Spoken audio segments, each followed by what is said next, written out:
এক লোক তার নতুন বউকে নিয়ে নৌকায় চড়ে ঘুরতে বের হয়েছে। তারা ঘুরতে ঘুরতে যখন নদীর মাঝখানে চলে আসলো, তখন হঠাৎ করেই নদীর মধ্যে তুফান শুরু হয়ে গেল। বিশাল বড় বড় দানবীয় ঢেউ দেখে লোকটির স্ত্রী বলতে লাগলো, আজই মনে হয় আমাদের জীবনের শেষ দিন। নৌকা ডুবে আমরা দুজনেই মনে হয় মারা যাব। কিন্তু এদিকে স্বামী বেচারা খুবই শান্তশিষ্ট ভাবে নিশ্চিন্তে বসে আছে। তার ভাব দেখে মনে হচ্ছে কিছুই ঘটেনি। স্বামীর এই অবস্থা দেখে তার স্ত্রী বলল, কি ব্যাপার, তুমি কি ভয় পাও না? তখন লোকটি হাসতে হাসতে খোলস থেকে তরবারি বের করে তার স্ত্রীর গলায় ধরে বলল, এখন কি তুমি ভয় পাচ্ছ?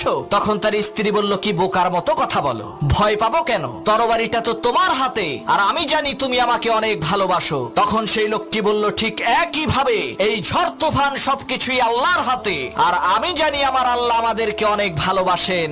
আমার এই তরবারির নিচে তুমি যেমন নিরাপদ, ঠিক একই ভাবে মহান আল্লাহ তাআলার দেওয়া এই ঝড় তুফানের মাঝেও আমরা তেমনি নিরাপদ।